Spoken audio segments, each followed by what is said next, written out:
Hello, Trà Vinh xin chào các bạn. Hôm nay thì mình chia sẻ cái cách mà mình ngâm củ kiệu trắng tinh luôn, giòn rụm để cả năm nó cũng không có bị mềm.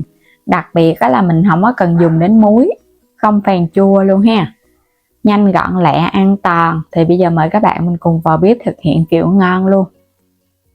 Ở đây là mình dùng 2 kg củ kiệu. Thì các bạn mua cái loại củ kiệu quế lớn hay là nhỏ thì tùy ý thích Hôm nay là mình mua cái phần này là 2 kg là 150.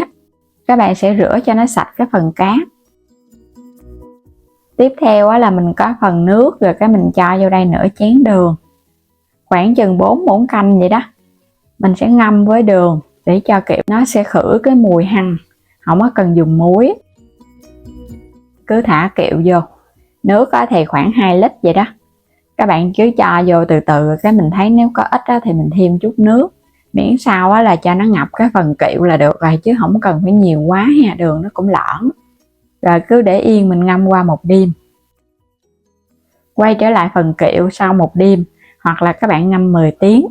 Thì bây giờ mình thấy kiệu của mình nó sẽ xịu hơn chút xíu, và cái phần nước này nó cũng có hơi bọt bọt nhẹ nhẹ vậy nè.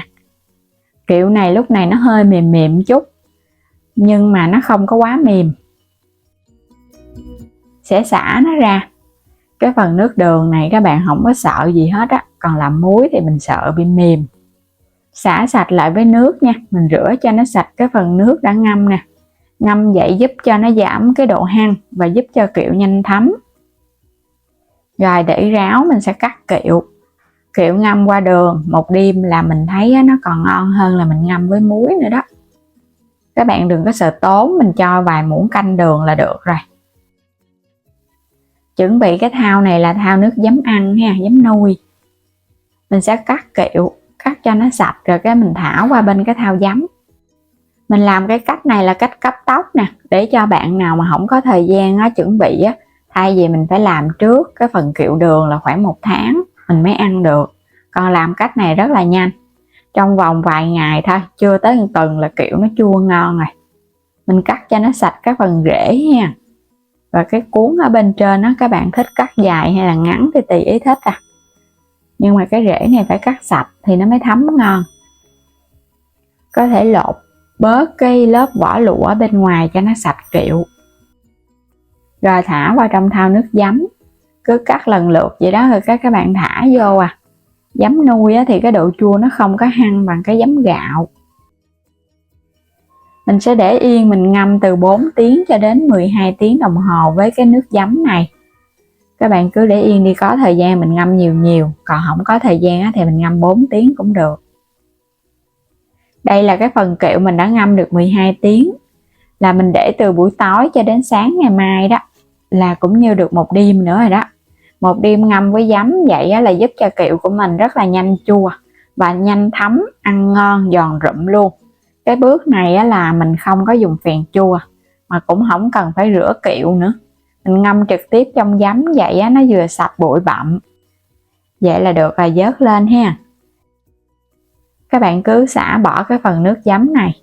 Hoặc là mình để cái nước giấm này lại để dành rửa đồ ăn cũng được, rửa cá rồi nó cũng sạch lắm Còn có nhiều giấm thì các bạn cứ bỏ, tại vì giấm này nhà nuôi nè, nên là nhiều lắm. Rồi để cho nó ráo nước, ráo hết cái phần giấm này là được rồi, không xả lại với nước ha. Để chừng tiếng đồng hồ là bắt đầu nó ráo cái phần giấm là được rồi ha. Bây giờ cho vào trong cái thau nè. Mình làm rất là nhanh luôn.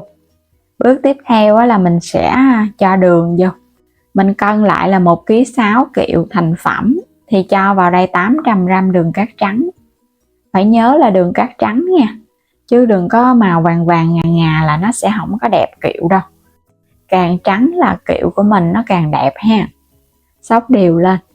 Rồi cái bước này nè, các bạn có thời gian mà có nắng thì mình cứ để yên ở trong cái đường này nè, cái mình đem ra phơi nắng khoảng chừng 1 ngày vậy đó.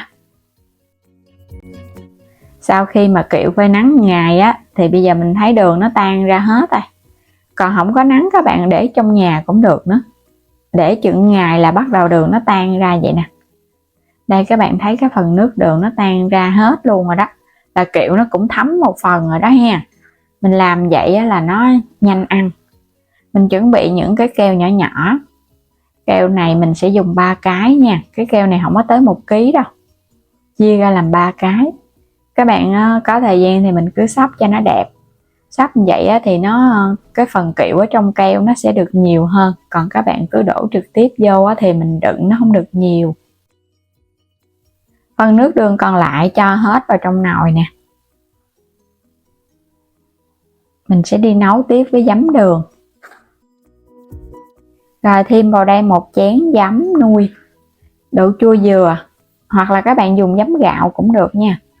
Mình dằn thêm chút xíu muối hột nữa cho kẹo của mình nó đậm đà. Rồi bây giờ là nấu cho nó sôi lên. Khi mà nước đường này nó sôi rồi các bạn chờ cho nó nguội thì mình hãy gót qua cái ca nha. Các bạn lọc qua cái rây cho nó sạch đó. Gót vào trong những cái keo kẹo. Cái phần nước đường và giấm này mình kết hợp là nó vừa với 3 cái hũ kẹo này luôn. Rồi vậy là đã xong rồi đó, 3 hũ kẹo đầy. Mình sẽ đậy kín lại ha. Rồi bây giờ các bạn sẽ đem phơi nắng khoảng 5 cho đến 7 ngày là mình ăn được. Quay trở lại phần kẹo, mình đã để được 7 ngày nha các bạn. Nếu các bạn thích ăn mà nó chua ít thì mình để 5 ngày thôi. Và trong thời gian này phải phơi nắng cho kẹo nó trắng và nó trong, nó nhanh ăn hơn. Còn nếu không có nắng thì các bạn cứ để chỗ nào mà nó hơi nóng nóng một chút cũng được. Mình mở ra cho các bạn xem nè.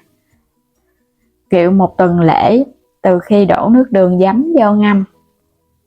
Trong vòng 5 ngày là mình đã ăn được rồi đó. Hình mình thấy nó hơi nổi nên là để vô cái cây xiên que nè, nó chìm ở dưới đường thì nó không có bị khô ở trên á.